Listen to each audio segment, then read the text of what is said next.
All right, welcome back to the third part of the environmental science lecture, chapter 4. We just finished talking about fertility, mortality, and life expectancy and how those demographics affect world population growth. And we're on to the last section about finally how culture affects population growth. And so we see that, not only do things like education, a number of women able to reproduce affect population growth, there's also cultural ideas and feelings that people have towards reproduction, and those vary all around the world. And so one of the words that I want you to know is a pronatalist pressure.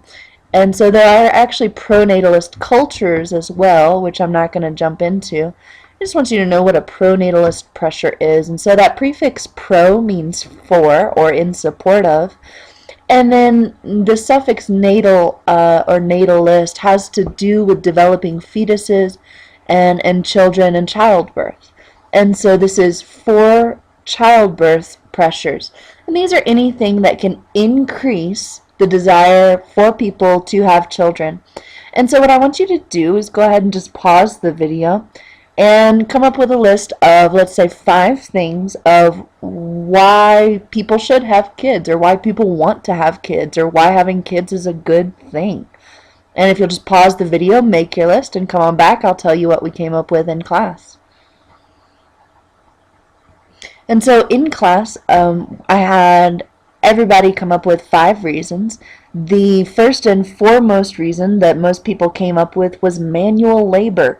And so if you have a farm of some sort, or a ranch, right, or even just a large household, having children to help you out with the chores is actually a huge benefit, and especially in developing countries.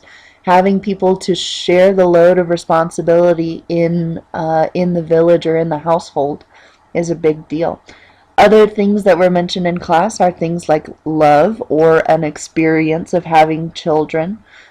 People also mentioned having somebody to take care of you when you're older, which we talked about with those population dynamics. Having somebody younger than you to make sure that the older generation is taken care of is very important. Other important factors of having children, we said, were carrying on the legacy. And so whether that means a family name, right, or simply a legacy of like traditions within that family, carrying on a culture of some sort, possibly even a language in some places, but having somebody to succeed you and carry on your history is an important thing in a lot of cultures.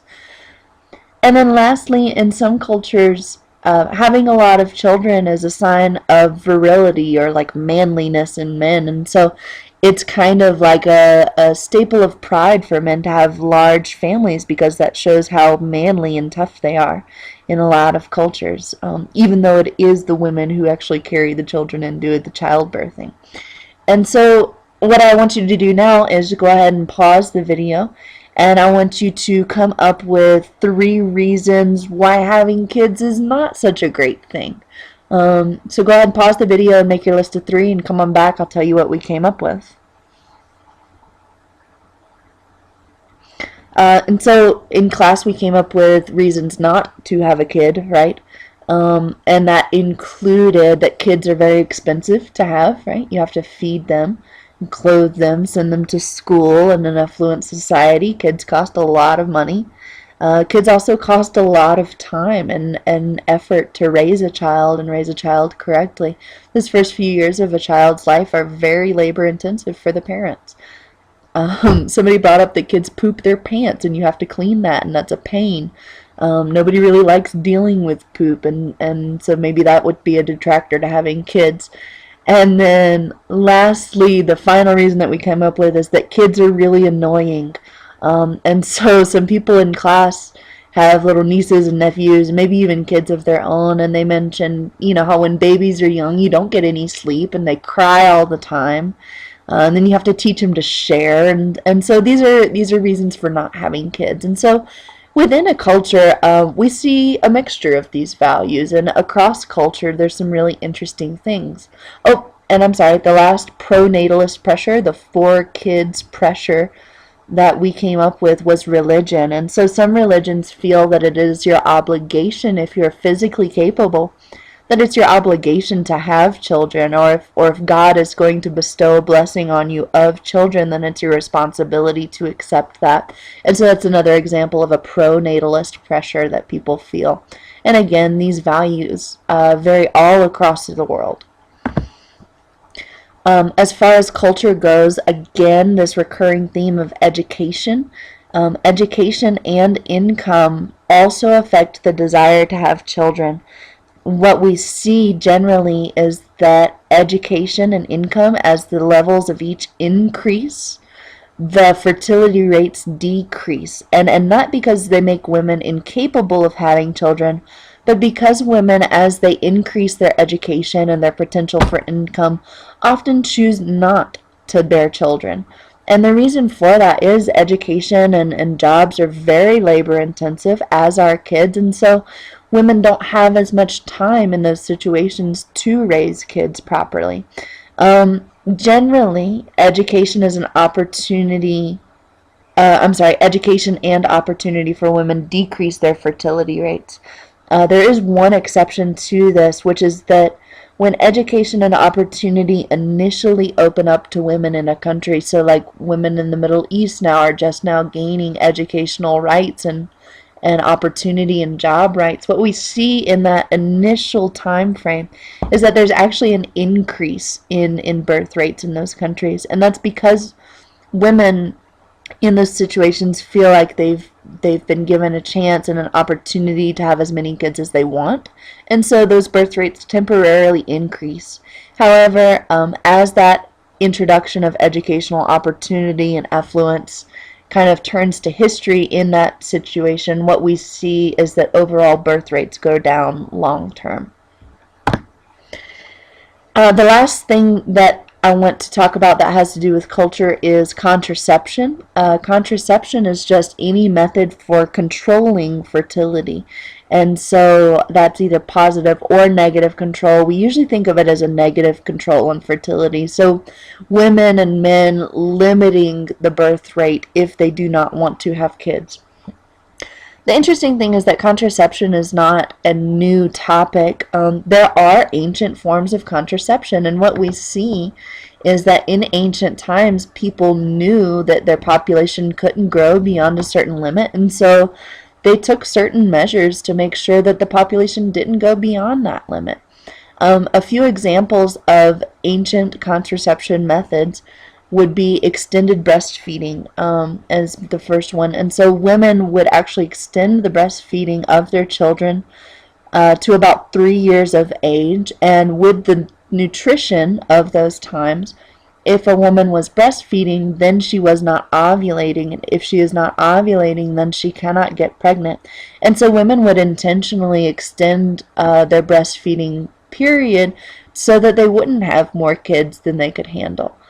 There is also kind of a cultural taboo of having sex while breastfeeding, and a lot of cultures frowned on that, and so women would actually abstain from sex completely while they were breastfeeding their children, and that celibacy decreased fertility rates again.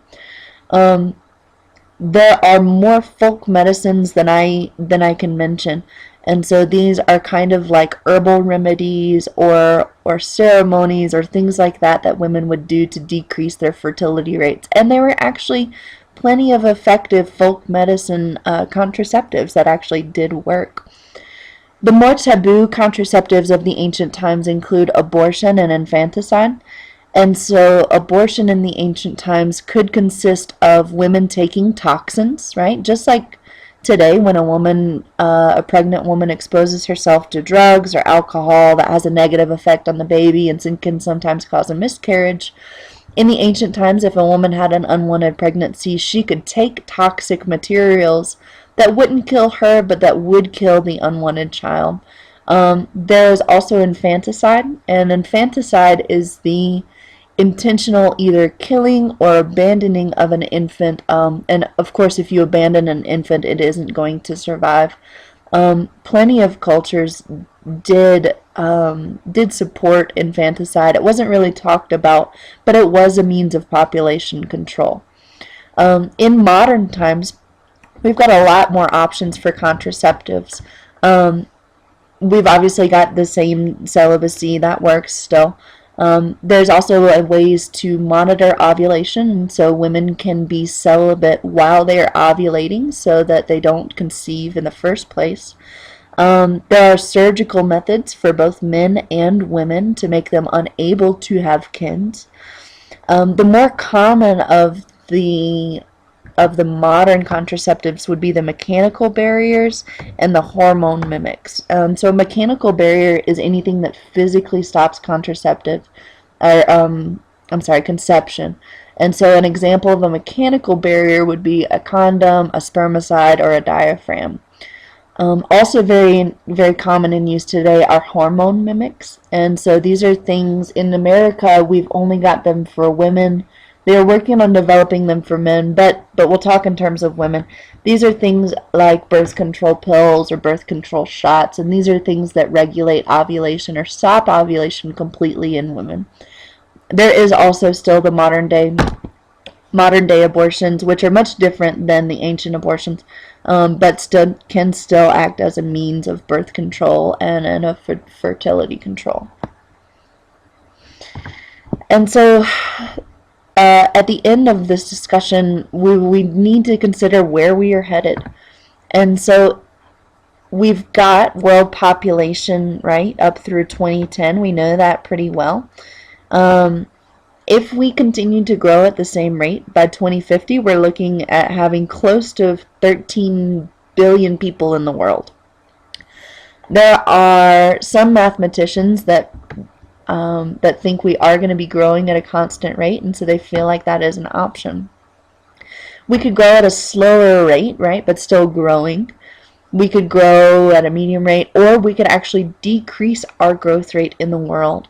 The interesting thing about this is that we've got mathematicians and scientists that project all three of these within reason.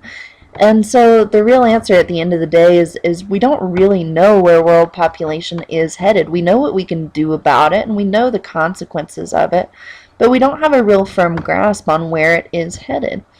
And the reason we don't have a real firm grasp on where it is headed is because we don't have a real firm grasp on developing countries. We know the populations of, like, United States, Europe. Developed countries are very easy for us to do models off of because we know how many people are there.